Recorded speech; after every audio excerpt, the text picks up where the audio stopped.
مرسی، ممنونم آرش اسلامی عزیز.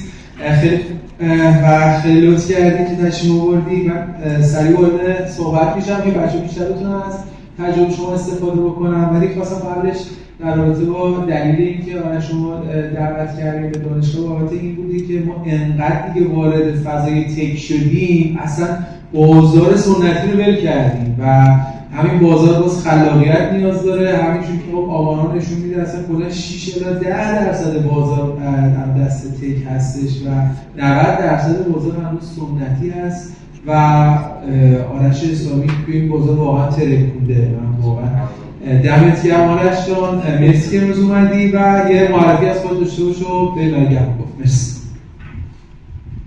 سلام، خسته نباشید.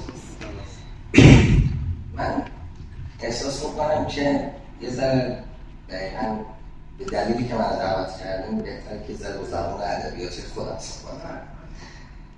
من این چند وقت پیش یه برنامه تلویزیونی دیدم گفت سلام مهندس، گفتم با اجازه من مهندس نیستم، یه میلیون خورده این بازی و من واقعاً از ترم هفت دانشگاه انصراف دادم. احساس کردم که اون کاری که دلم میخواد بیرون در دانشگاه بعد دنبالش بگردم، با احترام به درس و احترام به دانشگاه. من مادرم دکتر جامعه شناسی دارم و من از این خانواده احساس کردم که باید برم بیرون اون درس رو یاد بگیرم که به دردم بخوره.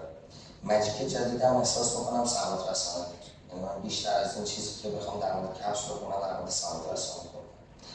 این آتیش بازی‌ها، این که دفتر مدیریت سابق 40 متر بوده و دفتر ملیامون در 130 متر بوده، این برای همه جذابه که آرش اسلامی چقدر اینجا رو دوست داره. من برای دوستانی که ما رو نمی‌شناسن، من 12 سال پیش یک مغازه 12 متری از پدرم اجاره کردم که اگر اجاره همه مغازه‌ها 3 تومن بود ما 3 می‌دیم و بعد با اجازهتون ورشکست شدم. بعد احساس کردم که جذابه که خب به من گفته بودن تیپ بازار این شکلی نیست. حالا دوم سعی کردم اصلاح کنم چون چکی بود، موروثی بود، چکای اولاد به اولاد به هم دیگه میدادن و بعد اکثرا دلشون برای پدر من میسوخت چون فکر میکردم که خب آرش اسلامی ازش کاسب‌تر نمیاد و یه آهی میکشیدن همیشه مثلا علی بنده خدا پسر بزرگش چی شد. و من این روزا رو رد کردم و تنهایی رو بلدم و دوستان همه‌تون تنهایی تو اون لحظه‌هایی که داری تصمیم میگیری، چون اگه این فکر قرار بود همه ببیننش مال شما نبود دیگه. اینقدر خیلی خلاصه تر بگم، بار دوم رفتم سفر، گفتم به به چقدر جذاب، بیایم واسه کار متنوع کنیم. بازم ورشکست شدم و اون روزای دیگه آرزو کردم پشت موتور برم، ولی در بار سومش و اون استمرارم توی این صنف و عشق من به پدرم یه مثلا بریدم دیگه. هر جوری میرفتم که دیگه واقعا دلشون بسوزه دیگه. اون تیپ‌های آرتیستی خودم دوست داشتم میرفتم اونجا. یه موتورم گرفته بودم خیلی عجیب غریب بود، چون گفتم ولش کن موضوع اصلا دیوانه. و اون روزی بود که دقیقاً کفش آشغالی به من میدن، من اکثرا میگم روشون نمیشه بگن دیوانه. کفشای تابه‌تار، کفشای چاپ‌تار و همه شعبه‌هایی که باشون کار می‌کردن کارا رو برگردوندن. مثل حالا کاری که الان کردم برای خدمتتون میگم خیلی جذاب‌تره تو این محیط واقعی این دست. و سرزمین ویز یا ویزلند شکل گرفت. یعنی ما شروع کردیم تبلیغ کردن، گفتیم مثلا دلایل و مغازه‌ها رو بهشون کن و مردم گفتم این داستان ماست. و بنده هم خیلی جالب اینه که هزینه تبلیغات نداره.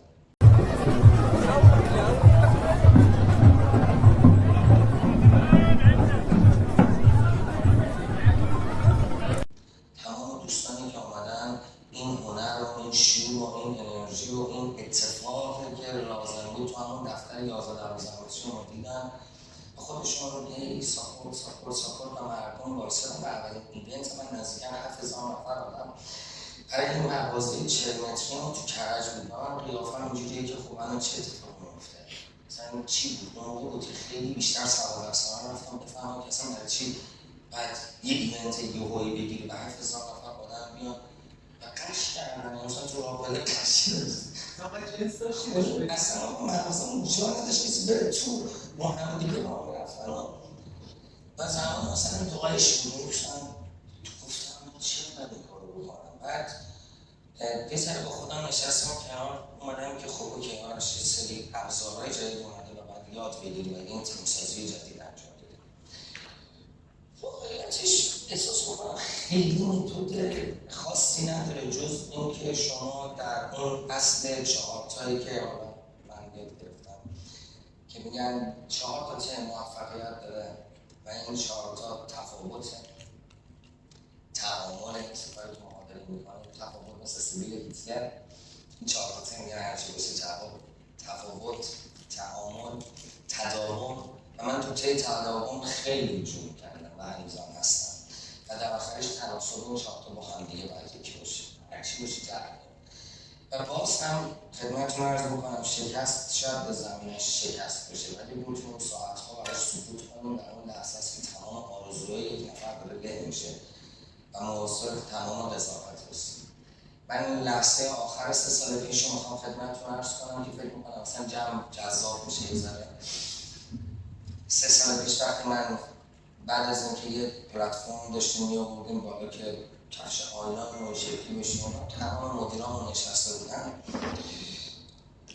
یکی از دوستای خیلی خوب من آقای محمد خلجی مدیر عامل اسنپ، ایشون بارها سر جلسه ما اومده بودن بچه‌ها منو تشویق و وقتی من گفتم خب بچه‌ها من دلم میخواد برم این کار رو انجام بدم، مدیر مدیرمون که خیلی دوست صمیمی ما هستش و من گفت حاج آقا شما دیوونه و مقدمانه 1.5 سال با ما هم دیگه دوست صمیمی ما حرف نزدیم.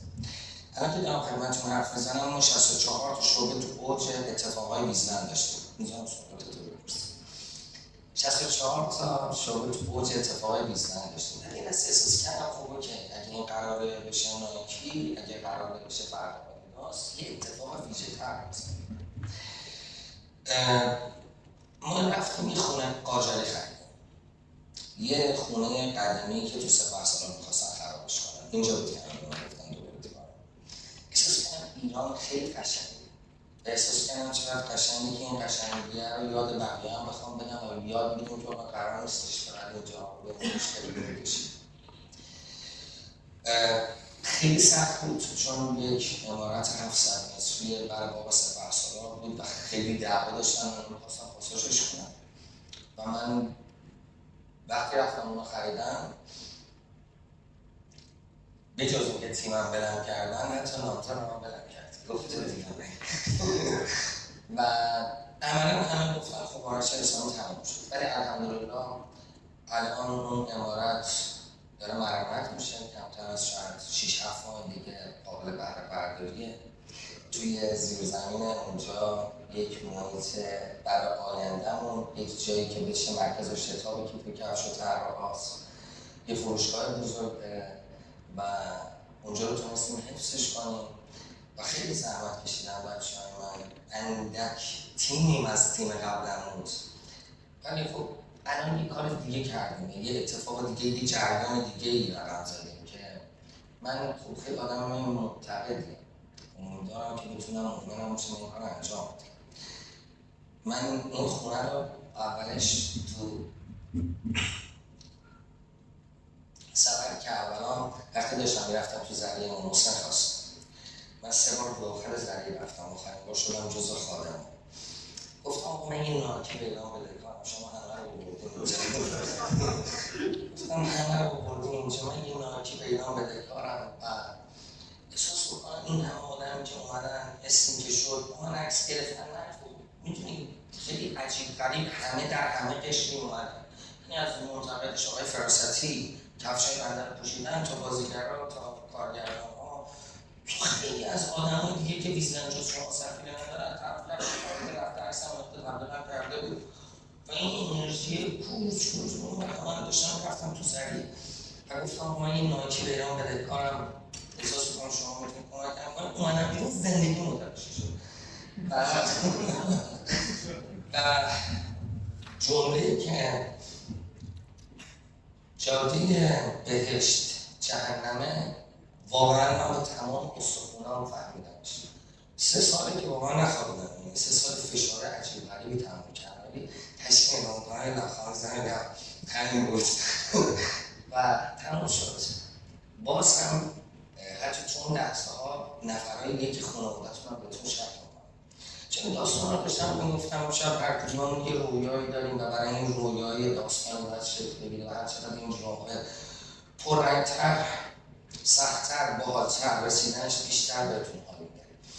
واقعیتش من زیاد اهل این که بگم این مقصر نیستم، من بیشتر با خودم مقصر می‌بینم و مردم که آرزویی ندارن برای اینکه بخوام فردا شکل بدن.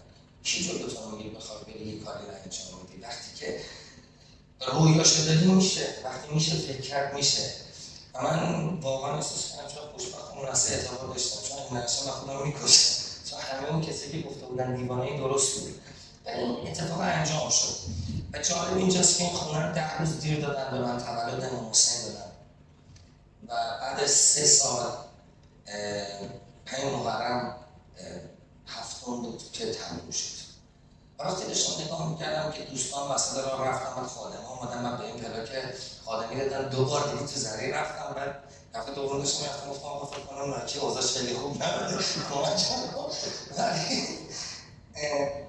وقتی داستان خود ناکی را خوندم دیدم 50 سال پیش یه رویا برای یک درونده شده، یک آرزو شاید برای نسل جدید ما که بخواد مثلا کفش نایکی ایرفورس بخره و گفتم چرا انجام ندیم؟ چرا نشه که بشه؟ خب داستان منه، فکر نمی‌کنم به جز الهام گرفتن و حال خوب دادن به کسی چیز دیگه عادت کنم، ولی بیشتر این اتفاق فکر می‌کنم تو اون لحظات رو باید شک کنید نه اصلا درسته، اون لحظه که استخوناتون داره میشکنه درسته، اصلا اون لحظه که فقط خودتونید درسته، نزدیکترین نفراتتون هم بهتون شک می‌کنن، قضاوتتون میکنن، خوشحال میشن بخورین زمین چون خودشون وجود این کار رو نداشتن. و اون دوست مدیرایتیم که بعد موجود شما رو گفت حاجه شما دوست و هنوز با هم دوستیم.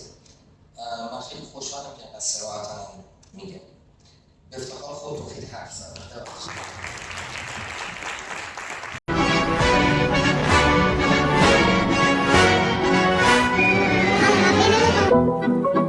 خیلی ممنون.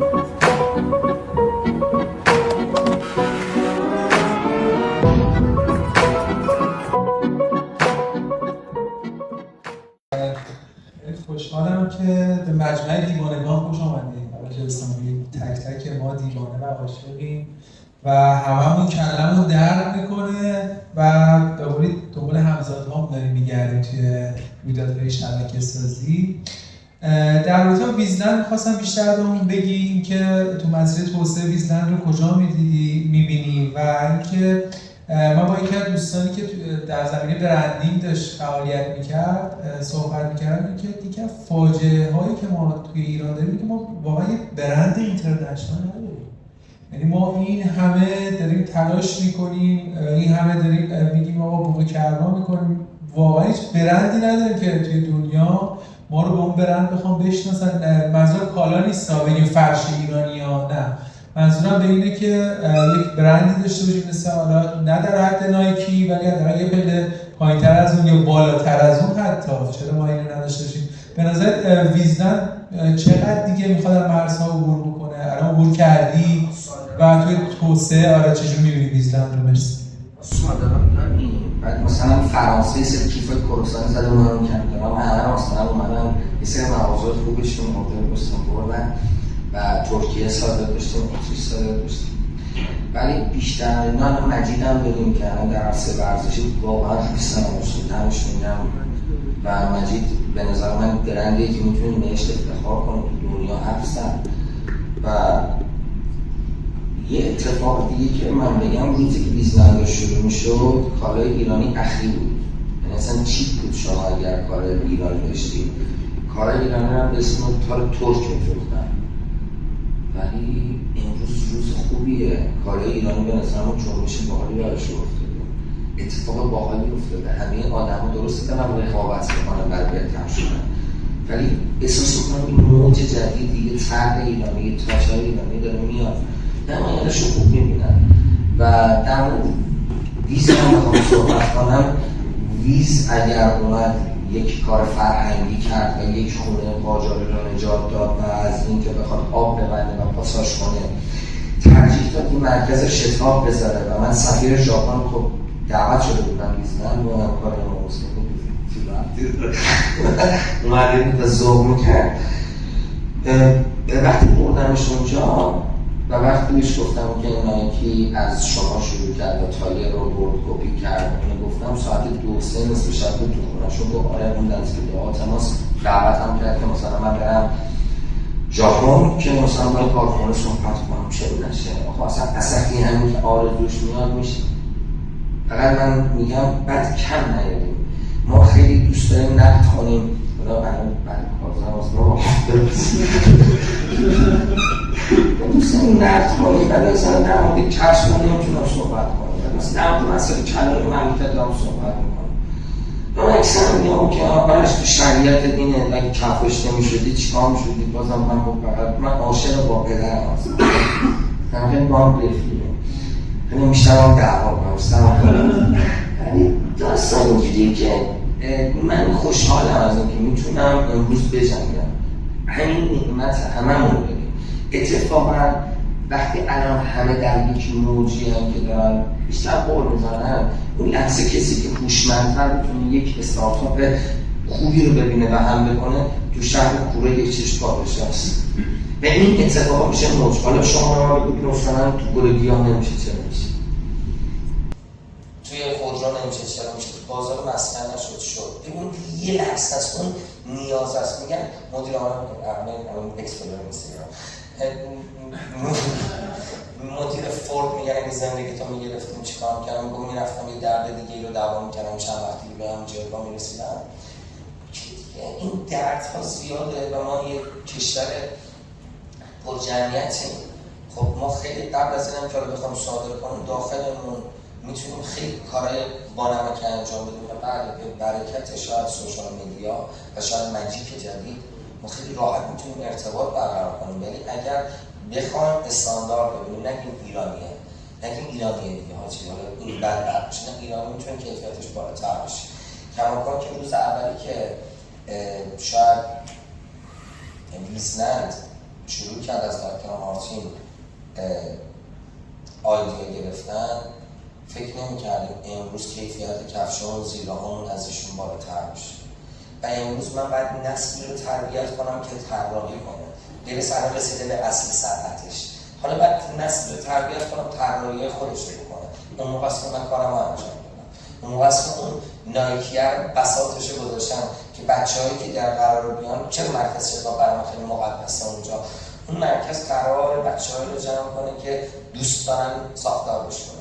اوکی ما هستیم، ما بغلتونم و احساس میکنم قسمت قشنگی ویزلند دوباره مونده و اون روزی که من خواستم این خونه رو بخرم خدمت دوستان بگم داراییام هر آن چیزی که بود و دادم مثلا 15-20 میلیارد هم بدهکار شدم.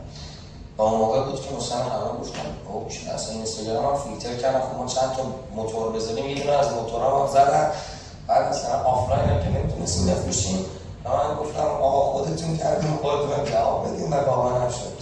واقعا من اون لحظه خیلی خوشحال بودم از اینکه حداقل یک جایی رو دارم که بهش متوکل بشم، توکل کنم، متوسل شم. در این هم داستان آرش بود ولی این خونه موند. یه عالمه بچه‌های مرمت کار درست حساب اونجا دارن مرمت میکنن با همون پیشینه 160 ساله و این آقا وقتی بهش گفتم 160 سال پیش شما دارین از اون 160 سال پیش بامبا بود آرش ما با خونه درست میکردیم نمیمونه. اینا چیزایی که میتونیم توضیح بدیم و آدم‌ها بخوان کیس بزنن که آقا ایران از تمدن مثلا بانمکیش اینجا بود. چین که داشتم صحبت میکردم اون یک کشور مثلا با پیشینه 5000 سالی پردازی کرد یو سرچ کرد ایران گفت شما هم گفتن اون چیزایی که ما بهش کار نکردیم اکثرا سعی کردیم نقد کنیم. اوکی در کنار نقد کار چی کار میکنیم؟ خب که من دارم نقد میکنم من چی کار میتونم انجام بدم. این ممنونم ازت. خب با تجربه که اشاره هم کردی، یکی از نکاتی که تو کارآفرینی با استفاده کردی بحث شکست ساختارها بود. اگر تا دیروز مثلا چرم مشهد و لومیچرم و اینها با بهرام رادان و یک کانسپت لاکچری و رسمی رو در واقع تارگت کرده بودن، ویزدن میدین ساختارها رو میشکنه. و داستان خودم با ویزدن میخوام بهت بگم، تو دوران نامزدی با خانومم توی سپهسالار کشون منو میبرد که بیا بریم اینجا یه مغازه خیلی جالب هست و با هم دیگه رفتیم. اون موقع توی پاساژ نگین بودید فکر کنم، زیر زمین پاساژ نگین، یه مغازه‌ای که همه چیز خیلی کیوت روی کفشا نقاشی کردن و اینجوری بودم که چی بگوشیدی واقعا؟ نه آره خیلی چیز جذابه واسه من. و خب اون موقع با من احسن رو بودم که از یک نگاه دیگر به چرم نگاه کردن، از اینکه نسل زدی ها رو خیلی خوب تونستن درگیر بکنن با این موضوع و واقعا باورم نمیشد حاضر بشن پول بدن به همچین کفشی. و نداشتیم صف ببندن، مثلا تو ایران همچین چیزی رو ندیدیم که صف ببندن میخوام برن یه جا کفش بخرن. مثلا این اتفاق خودش یه اتفاق نادر بود و من اینو بیشتر همه، حالا به جز اینکه خلاقیت و یعنی کفش نزدیک 72 قلم شغل بهش متوسل میشه که کفش بشه کفش، یعنی با 12-13 تا کانسپتش رو 72 تا قلم برها میشه نزدیک 90 قلم تا چاپ و آرت و نقاشی و نمیدونم یه علاقه عجیب‌هایی بود. مثلا نداشتیم صف ببندن و نداشتیم کار هنری بخواد در فرد بیزینسی بشه که شما بخواید شعبه بدید و توسعه بدید و زورش بکشه بزرگترین مثلا پروژه مرمتی رو بذاره در اختیار مثلا بحث کفش دستدوز و این اتفاقا رو همین بچه‌های جوان نسل زدی که از موروثی هم به این خانواده اضافه نشدن و آخرش هم میگم اونه که دلشون من پدرم رو سوپادن گفتمش گفتن علی خوشگاهه تا اینا فکر میکردن که مثلا هنر به جان نمیرسه و شد و من تلفیق اینها رو احساس میکنم یه چیز قشنگی در میده، یه آرزوی قشنگی داشته باشی. در رابطه با کفشم خب بخوام بگم این که واقعا ما کفش ساز بودیم دیگه، کفش ملی و کفش بلا و خیلی حرفا برای گفتن داشتیم و این فکر کنم تو خون ماست و اون اطلاعاتی که من دارم ما یکی از بزرگترین تولید کنندگان چرم خام هم هستیم. آره یه کوچولو من خواستم بهتون بگم، آره در صنعت کفش هم یکم ما رو اگر بشه اطلاعاتی بهمون بدید و اینکه الان جایگاه ایران کجا هست، چقدر عقبیم، چقدر جلویی، کلا چجوری توی صنعت بقولی چیکاره‌ایم. وقتی هویتمون رو گم کردیم ما الان شدیم، ولی وقتی که شروع میکنیم رو هویتمون کار کردن ما میتونیم خودمون کیس باشیم. یعنی ما ضمیر تخت چرم‌ها و گیوه‌هامون و بیس‌ها هنوز بکری داره که میتونیم اونا رو صادر کنیم. نظر وقت خودمون دوست داشته باشیم. برای این تو فردای ویزدن وقتی که قرار موزه رو میزنه قرار داستان‌های کفش رو بگیم. من یه جایی توی برنامه گفتم آقا اینقدر به صنعت نفت داریم فکر می‌کنیم، هر یک گونه کفش که داریم میزنیم از یه بشکه نفت میشه. شما بیاید به این فکر کنیم که اگر قرار باشه این زیر ساخت درست شه، اولش جمعیتی داره کار میکنه، دومانش که حالا قلب دوم رو بذارید کنار، هر انسان برای راه رفتن سالم تو کفش لازم داره، عموما هم 3-4 جفت باید داشته باشه. پس ببینیم زیاد قرار ما رو ببینیم و کار داشته باشه. و من الان تو بیشتر تو هم هویت پیدا کردن قبلا هم داستانه قبلا هم پیدا کنم، هم بدونم چجوری میتونم دستاورد بذارم برای بچه‌ها بتونن آینده کفشای درست‌تر بذارم، موادهایی که باید کار کنم روی زیرهامون. متأسفانه هنوز شیمی تو کشور اونقدر خفن نمیاد، ما مجبوریم از ایتالیا، ترکیه مواد اولیه این زیرها رو بیاریم. این نم دور که بیفته قرار باشه به سود برسه، این خونه دور هم دیگه جمع میشه، کار خفن انجام میشه. کماکان که انجام داره میده، ما خیلی از کارمون حتی مواد اولیه‌اش هم داخل داره تامین میشه. یعنی احتیاج داره دقیقاً هم هویت گذشته‌اش رو ببینه، اون تخت چرم‌ها و اتفاقای عجیب غریبی که آبتابری درس بهش میگفتن، یه تاقالی بوده چند توش بوده خیس میخورده، زیره رو ازش سیقل میدادن که میگفتن بعد صورت رو توش ببینید، داستانای جنگی. حالا یه چیز دنیا، یه ماشینای کارهای صنعتی. من فکر میکنم جایگاه الان نه، ولی به سودی اتفاق خوبی برای گفتم چون همکارای من خیلی قوی دارن کار میکنن. آقای خوب خیلی زود برای صنعت کفش داره میفته و این رو میبینی که اتفاق بیفته. اومده که کار عجیبه. دوست ندارم این حس رو بدم، ولی با تجربه که چند بار شکست خوردی و دوباره شروع کردی و بحث همین تاب‌آوری و دوباره شروع کردن با خون تو بوده و تونستی به مبارزه بکنی جلو بری، اگر باز این اتفاق برات بیفته می‌کنی فردا چیکار کنی؟ همین فردای فردا آرش اسلامی ویزلند رو نداره و میخواد دوباره شروع به کار بکنه، هیچی هم نداره و کلی بدهی، فکر کنی چیکار کنه باشه؟ چون نه از خدا بیامرز پدر بزرگی هم بگم خدا رفته بزرگی هم برسن. یه روز پولم رو من تو این سیرا که خورده بودم نشسته بودم تو خونه، خیلی قصه داشتم خوردم خب چی شده بابا؟ من این پولم رو خوردم این چی داریم رفته گفت کجا خوردم؟ گفتم که بازه تو خودشوی اونجا نشسته گفتم فهمید جایی که گم میکنه من پیدا کنم دندونای زیبه. یه وقتیش آمد حالا فاتحه اتفاق بخونی که بهش دیگه باور نداشته باشی.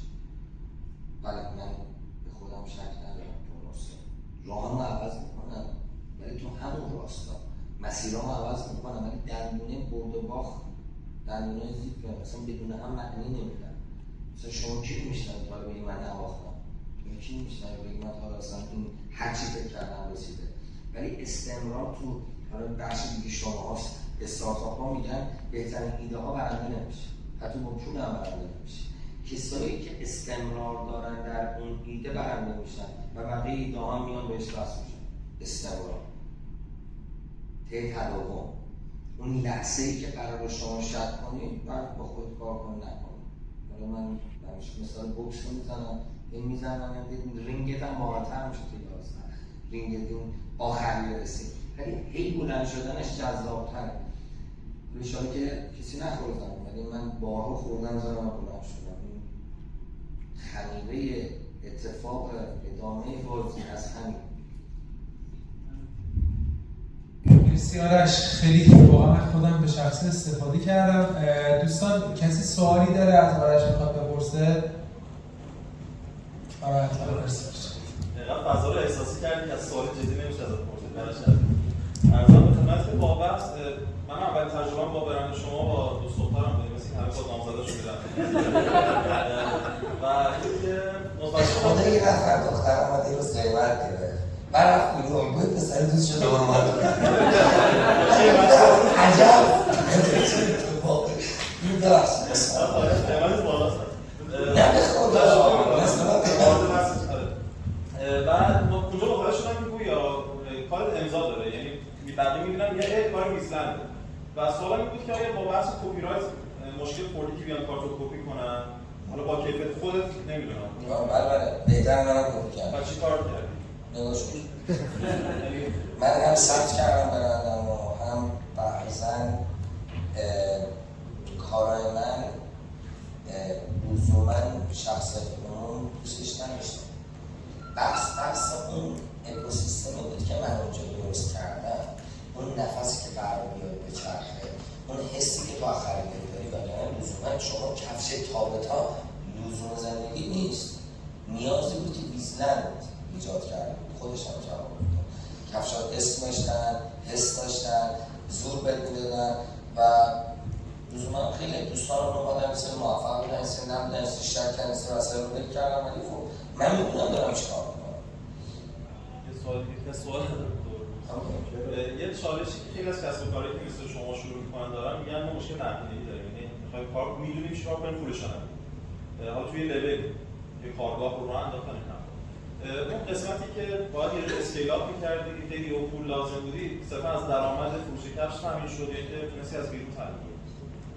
من هم از دامنم یعنی خیلی فکر می‌کنم مشترک تو این لحظه این دفعه من از پول بدهینا بدم میاد ولی کن ترجیحاً باید هوش اون لحظه بازار بتونی بسنجی توی کار بکنی تا برسی به اون درآمد زیاد احساس میکنم لازم نیست پول عجیب غریبی از بیرون بیاری تو میتونی بری یه کارگاه بگی آقا من از شما اینقدر لازم دارم مونوپول به من بده کارگاه کارخونه رو نزن تجهیزش کن میشه ذره سرویس بده سود خودت رو کمتر بگیر ولی اتفاقا تنها دو نقطه‌ای که آرش اسلامی خیلی اصولش بود من شریک هم بدم میومد هم وام بدم میومد و این فکر میکنم که از بهترین اتفاقای زندگی من که برای این دوتا مسیر نشده همراه های زیادی رو بودم ولی من این دوتا فکر میکنم که بهترین اتفاقش من شریک و مرسی آرش باشه آخرین سوالی هست دوستمون اگر ببخش دوستان بفهم آرش شما عبارتا رو سن خیلی اصلا هیچ میگه کمه رفتم بابا دمت گرم بابت اینکه چون من تو کارزو واقعا کار کردم بابت هر یه دونه اون بناهایی که نگه داشته میشد توی کل ایران یه کارزوی داشت مثل بافت تاریخی شیراز نزدیک 57 هکتار بافت تاریخی رو داشتن خراب میکردن و یه بناهایی داشتن سرش میبردن اسم اینکه یه کاری بکنن داشتن مالسازی رو میکردن میدونم ارزش این کار چقدر دادمتون گرم بابت ممنونم از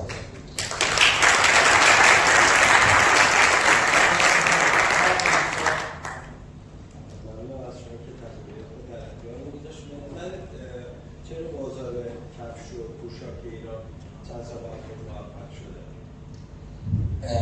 تو زیاد موفق نشده ولی کن یه اتفاق داره میفته یه دگرگونی تو بحث اکوسیستم مغازه داریم یعنی یه سری دوستان اومدن در منزل دارن کار میفروشن یعنی به زمانی حالا از اینجا باید باحال‌تر میشه قیمت مغازه ها داره میره بالاتر و هزینه های مغازه ها اینا سنگین‌تر میشه الان زنده بودن برای آدم ها رسیده به اینکه یه ایده‌ای داشته باشن یک برندی داشته باشن این داره منسجم سخت‌تر میشه شاید چنین این سربالایی ما فقط آدم های برند و صاحب تفکر داشته باشیم ولی این چند وقته همکاران من کسایی که تو بافت سنتی کار میکردن و مغازه اجاری دارن نابود میشه من احساس میکنم که روزهای سختری هم داریم ولی کن فکر کنم تشت به این یه تحول بهتر میرسه برای بقا چون ناچاری برای اینکه زنده بمونی بخوای قوی شی من از من با شما کم متفاوته از زمانی که آقای خامنه‌ای در واقع اعلام کرد که ممنوعات پوشاک در واقع پوشاک کفش ممنوع وارداتیش بازارم خوب شد. حالا سوال اینه وقتی که چینی‌ها ایستادن ترک‌ها ایستادن شما از این تحریم‌ها برداشته میشه آیا دمپش نمی‌کنن بازار رو؟ از اتاق فرمودن که ممنوعه ولی کن شما در واردات قاچاق غیر مستقیم این صنفن شما بخواید توی پاساژها بدین به وفور میبینید و من آمار دقیقی از میزان قاچاقی که تازه گرفته شده دوستان شناسایی کردم خدمتتون ارائه میدم که تلویزیون هم دقیقا تو برنامه میدون اونا رو انتقال دادم ولی نه امروز بحث این که فقط اینا نهر نیست خب یه نفر یک کفش ورزشی لازم داره ما میتونیم اونو تامین کنیم یه وقتایی ما بعد الان به صاحب صنعت نرسیدیم کیسای احتیاج داریم کیس استفاده کنیم میتونیم بعد این یه فرصت بود ولی امروز توی یه پیچی که الان بحثا صاحبین سرمایه صاحب مغازه ها خیلی دارن بی‌منفعتی میکنن و کارگر و نیرو انسانی داره میره بالاتر روزهای سخت رو دارم همکارای من می‌رسن من ولی بهتر میشه برای اینکه قراره یه قدم برن جلوتر زنده بمونیم. شما و خیلی لطف کردید دوباره تشریف آوردید و تجربه‌تون رو در اختیار ما گذاشتید. من همیشه خسته نیستم ببخشید من دو سه روز دارم اونجا تابلو اینجوری در درست بکنم یعنی بیشتر انرژی داشتم ببخشید اگه جمعتون از صحبت‌های من حوصله‌تون سلام.